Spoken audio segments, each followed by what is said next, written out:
Okay, this is the second video on the paradox of joy and suffering, or suffering and joy. I did the first section yesterday. I'll read that section first, and then we'll continue. So, you are joy itself. I'm looking over there. Knowing that joy that you are, sharing that joy, is the shining of that joy. It's the shining forth of love. It's the radiance shining from the heart. Joy comes from that. That joy is life itself. It's life in the process of becoming. It's love-loving. It's the creation of being itself. I be. This is the spiritual motivation. It's the very grace given us by God. This is the motivation behind every motivation. Because we're all motivated to find that joy. Find that love. Joy motivates us. Love, to live. Okay, so we run around and try to get experiences that make us feel joyous and happy. What we do. Whatever we do, we don't do it unless we want the love or the joy out of it. We don't do things that hurt deliberately, or that lead to pain deliberately. The question is, why do bad things happen to good people? Bad choices.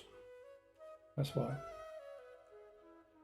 Choices that lead back where you come from, or choices that are based on past experience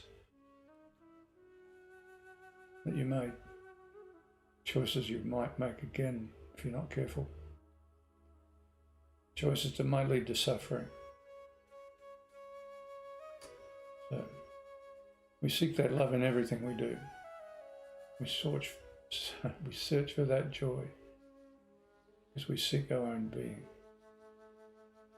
We seek this proof of life from each other, from the world, from everything. When we feel joy, it validates that our decision was the correct decision.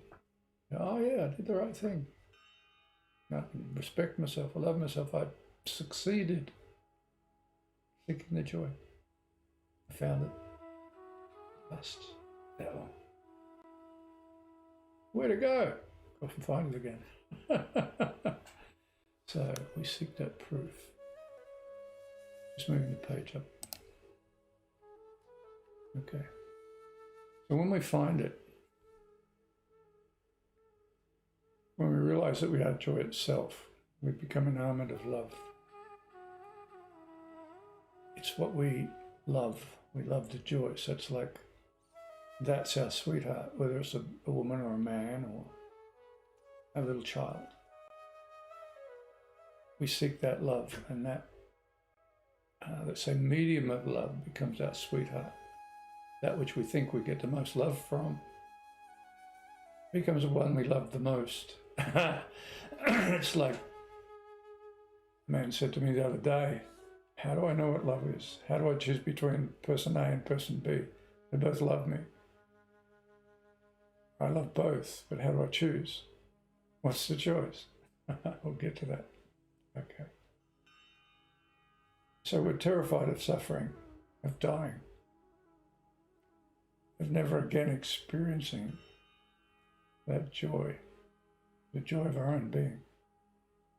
We're never finding the love that is the source of that joy.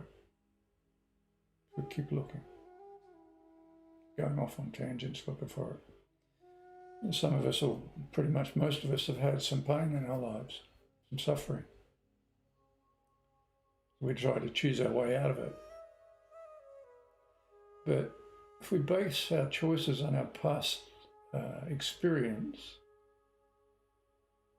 then in the past we made choices that led here where we're suffering. So we made those choices because of past experiences. So we just talk about the first level. So we chose, or choose now because of how we felt yesterday. Trying to choose our way out of the suffering, as it were. Trying to find a way forward. Or finish this off. Try and get it straight. So, maybe I'll sit up a bit. So, I'm by myself filming this. So, choosing. We get two choices in life, mostly. They're both bad. One's worse than the other. We always try to choose the better of the two choices. We always get a qualitative choice and we make the best choice we can. All of us. We try. We all do the best we can in the circumstances. Doesn't matter who you are. The reason is you're not going to choose something that's going to hurt you. So you try to choose your way out of your predicament. But what are your choices based on? What reasoning? What's the criteria? What do you think is good?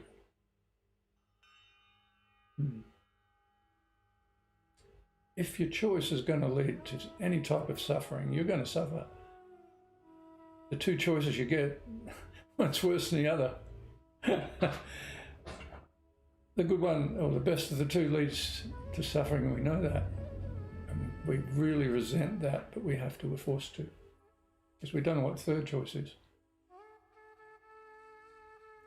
Thing is, if we choose anything at all, except to love ourselves, we're going to suffer. We're going to go in a circle. So how do we choose if we've got two bad choices?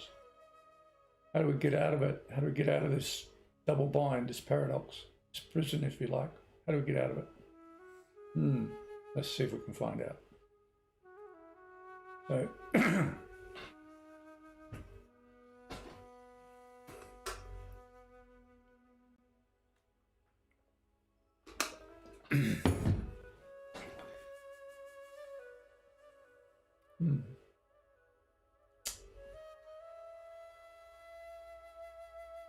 just refuse to make a choice. What would happen?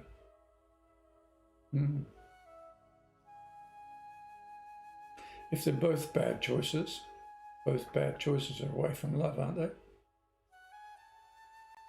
If either of the choices leads to a degree of love or less love, for example, the worst choice is worse love, the best choice of the two bad choices is better, you might say better love or more love, more loving, more considerate of you and others.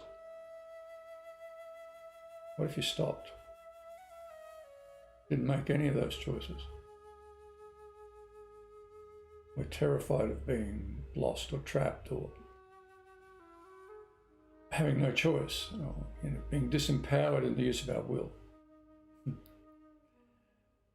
being trapped by our inability to choose our way out of a situation.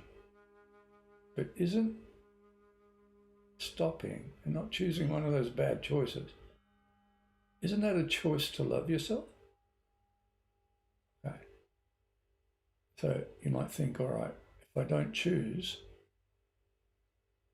I'd have to be indifferent to my condition, my situation at the moment. My friends and family might say, why don't you do something, or push me to make one of those bad choices, or life itself might bring another set of choices, or force you, or try to force you to make that bad choice. You might be hungry, you might have to steal something, you might be terrified of what's going to come, so you go and rob a bank or something. Right? We lie to people. You tell one lie, you got to tell 50 to hide it. Don't lie. It's not worth the effort. Suffer. That's what you'll suffer. So, if you make a bad choice and say, this is what I've got to do, you're lying to yourself. Interesting thought, eh? How can I say you're lying to yourself when you've only got two choices? Both bad. Yet if you don't make one of those choices, is that bad? Am I putting myself at risk by not making one of those bad choices? In other words, not choosing the path that's going to lead to suffering. Is that wrong? No, can't be. So we don't choose, so we're stuck in the center. Well, not stuck, but we're there in the center of emptiness, no results. Our will sits on the fence, on the chair, so to speak, and does nothing. We don't move. Yes, we did. We loved ourselves by not choosing the bad.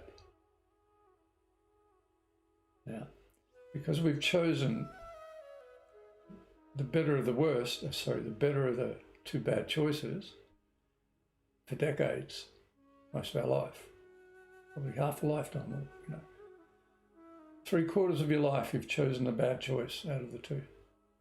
I mean the better choice. So when you stop, you'll be presented with 2 more choices. But this time, the worst choice is better than the better choice in the last set. So the last worst choice. So you had 2 choices before. One was worse than the other. So when you don't choose these, a new set comes. Right? Now, the worst choice here is better than the better choice there. Okay? So this goes on. So you wait, and the second choice comes, and then the third. Don't make a choice. Say no. Because if I choose that, I'm choosing a circle, just like the other one I chose that led me here. Right? But it's going to take it in a different route, but you'll still end up back here, where you're trying to get out of suffering, where you're trying to find that deep love for yourself or for God or whatever you want. You're trying to find your heart. You're trying to find love. You're trying to do things for the right reason. You're trying to motivate your life. You want your life to progress, to be joyous, to be better. You want to achieve. You don't want to suffer anymore. So why choose choices that lead to it? Whether you have to wait for 3 sets or 4 sets of bad choices. Refuse to choose. No, say no, no, no, no. The choices are given by the universe according to what we chose before.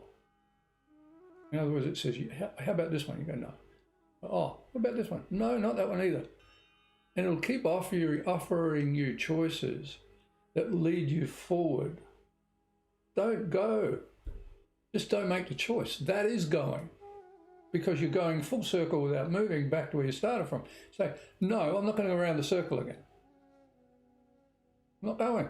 I won't go. I'm going to stay here. Please give me another set of choices. And then you let go of the old ones. Don't think about what you're going to do. Just wait for the choices. If this comes along, no. I'm not going there. Thought comes in your head. Like I said in the last video, thought is automatic. Put thoughts in your head, just like that. Here's another one. You didn't think it. So thoughts come. Thoughts that say, hey, what about this choice? I know, I don't like that. It's going to take me back to suffering. So it's the Christian or someone like that might say, God is testing us. This is a test to see which one you're going to choose. It's simplistic, if you ask me. Forget the religious mumbo jumbo. It's just about choice, choosing your way out of pain. By not going, see, if I make that choice and it's bad, it's going to bring me back to here. Right? Now, if I make it over here, it's still going to bring me back to there. Right? But from a different route. The ellipse is going to be different. Yeah? I'll still end up at the point where I have to make a choice between suffering and not suffering. If I wait, like I said in the last video, in that center of the pendulum swing, where both energies disappeared, pendulum stopped, it's not going back and forward, like I said in the first video. Just stop that. Then those 2 negatives, a better choice and a worse choice, fall away. Clunk. Gone. No more prison. You're not estranged from your own heart or your own joy, your own love. It's right there. But don't think you can get it by choosing to go off away from it, because you can't. You just come back to this. So, when we find it, we realize that we are joy itself. We come enamored of love.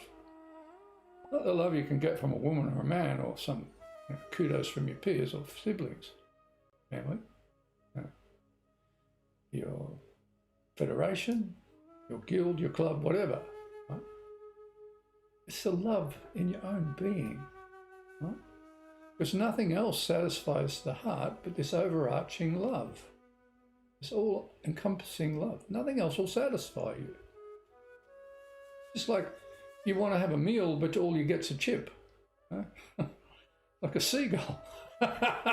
What seagulls do? You ever been to the beach? Got a bag of chips. I was at the beach the other day, and I had this bag of chips in my hand. I'll be damned. This seagull come and took it right out of my hand, pissed off. Oh, good Lord. Never happened to me before.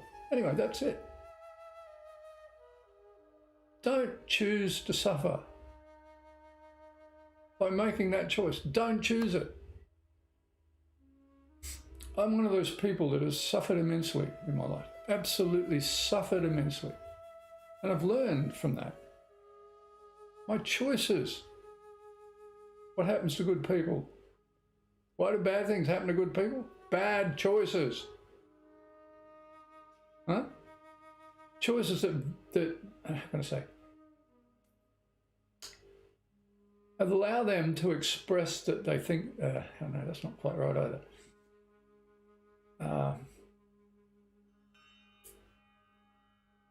It's like if I do this, I'm validated as a good person and people will give me that recognition. So I have to behave in a good way so people will give me that recognition so I feel good about myself. So the bad thing will happen so the person can say, then go, oh, I'm good. And then appear to succeed or get out of this dilemma that their bad choice led them to. And then the other people, or your peers, siblings, whatever, oh, good John, good bloke. He suffers, he doesn't complain. He shows his way out of it by not complaining. Good bloke, John's a good guy. Shoulders are suffering, doesn't complain. Long suffering, it's called. I call it masochism. So, as long as you choose the bad choice of the two bad choices, one's worse than the other, as long as you choose either one, you're going to suffer. Take it that your heart knows what's going on. And as long as you have the penchant or tendency or propensity or whatever you want to call it, to choose to suffer, it will give you two bad choices. Because it needs to teach you how to love yourself. That's what it's trying to do. It's trying to teach us how to love ourselves, how to love each other, how to love, period. As long as we choose bad choices, we haven't learned to love yet. You've got to stop choosing those bad choices. You have to wait in the center, as I said the other day. If you don't wait, you're going to suffer. It's inevitable. It's unavoidable. It's going to happen.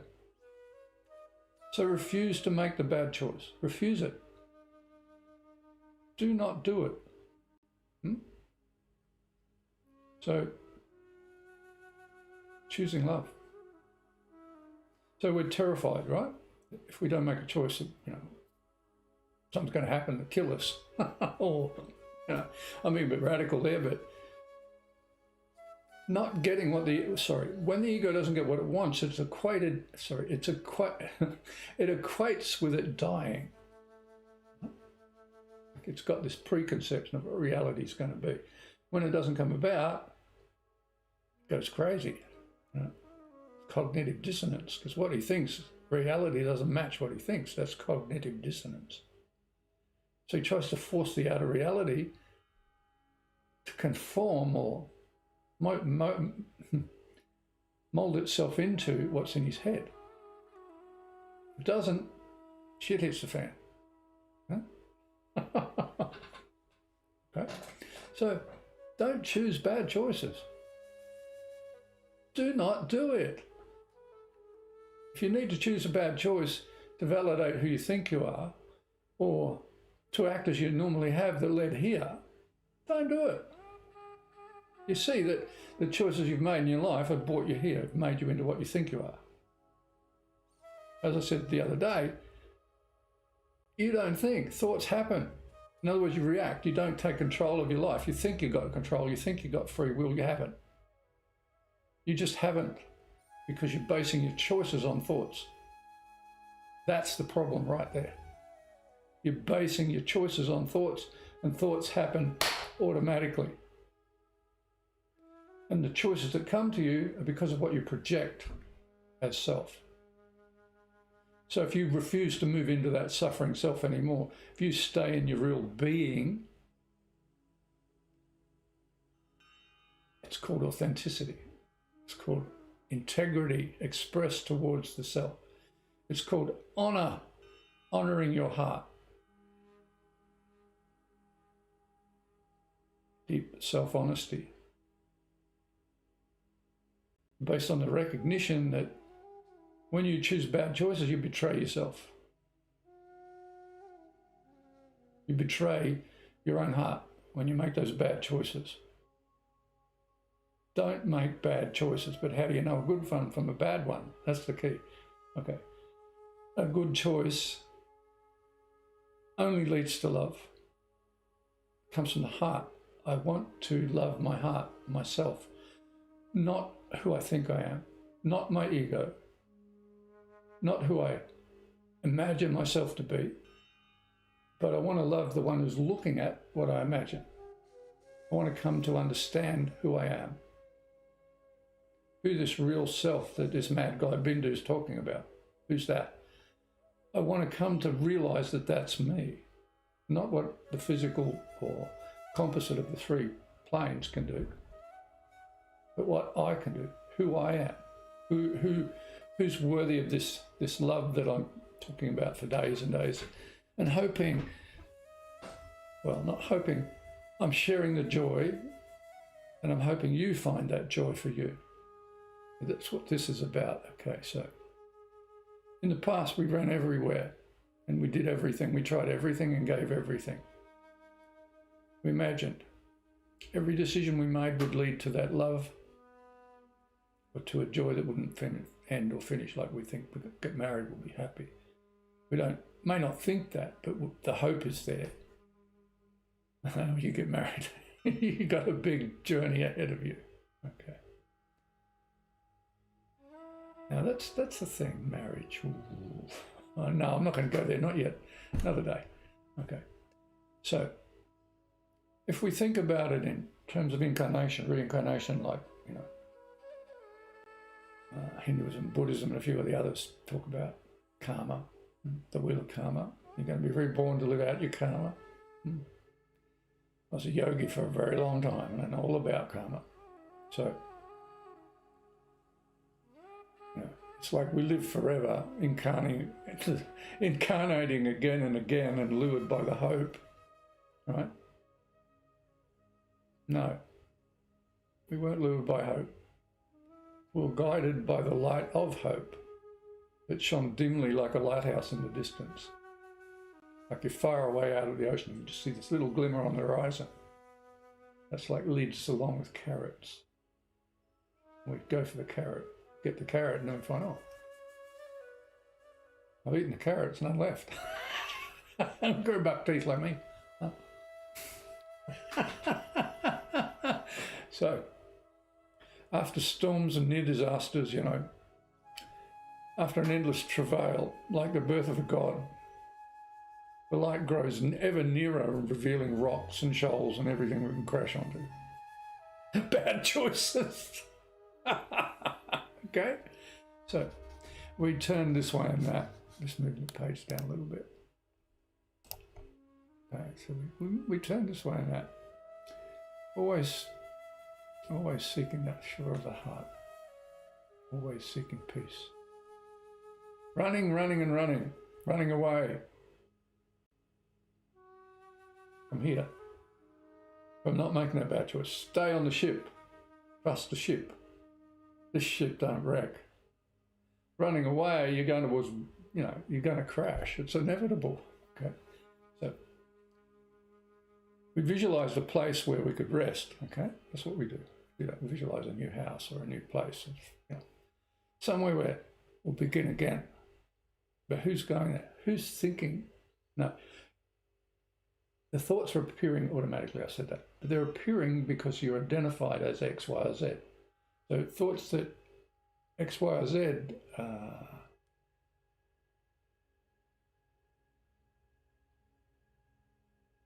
the thoughts that appear because X, Y, or Z is present. Right? If I'm in the room or you're in the room, other people have thoughts because you're there. That sort of thinking of me, in myself, or I. Because I see myself as X, Y, or Z, the thoughts that are relative to X, Y, or Z pop up. He will not think anything that's not relative to himself, or rather to who he thinks he is. No thoughts will arise that aren't relative to him, because they arise out of his presence. That's where thoughts come from, by the way. Okay, that's why they come. I mean your personal thoughts, but when I do that, that's a perceptive thought. Okay. Right? But the perception of yourself, or your projection of yourself in your mind or in your imagination, causes thoughts too, just like that does. Okay? That's where your thoughts come from. If you don't think of yourself, you've got no thoughts. You're empty. You're in consciousness. You're in the awareness. It's infinite. There's no self there whose presence is making thoughts pop up. That's how that is. I've never said that before. It's come out good. So when I'm talking to you, the truth just comes out. It like the questions that arise because of what we said cause thoughts. And that comes out. See, that's how it works. There's no one talking, no one thinking for that reason. They just come from themselves. That's how it works. So, okay. We visualized a place where we could rest, where we could shine. A place where each day was filled with joy. We visualized that. Where we could be ourselves. A place where we wouldn't have to pretend anymore, put on an act or satisfy someone else. Right? To us, to be able to be ourselves, that's joy, that's happiness. But I just said the thoughts that come because of that is who you visualize yourself as. Thoughts come. Your desires come from that too. Same thing. Exactly the same thing. Desires like an empty cup begs to be filled. Right? Now, when you're alone, there's nothing to stimulate you. What do? You go out and seek someone else after a little while. You can't sit alone because there's nothing to bounce on, nothing generates thoughts. You can be in the environment, but you get sick of that because you get sick of the same thoughts arising because of conditions. So who you think you are starts to disappear. There's no stimulation. That's why we run about. That's when I run over there to recreate who I think I am. Because he can't validate himself. He can't build himself up. His construct, if you like, of himself has to be built up by perception and experience of his reality around him. So if he chooses bad choices, gets the experience of that, which builds up a bad state of being, like a low self-esteem or a level of self-esteem or a self-definition that's a suffering sufferer. That's how it works. So the choices we make, like I said, you get two all the time. You always get two choices. One's worse than the other. Don't choose either. Refuse. Draw that line. No further, said Gandalf.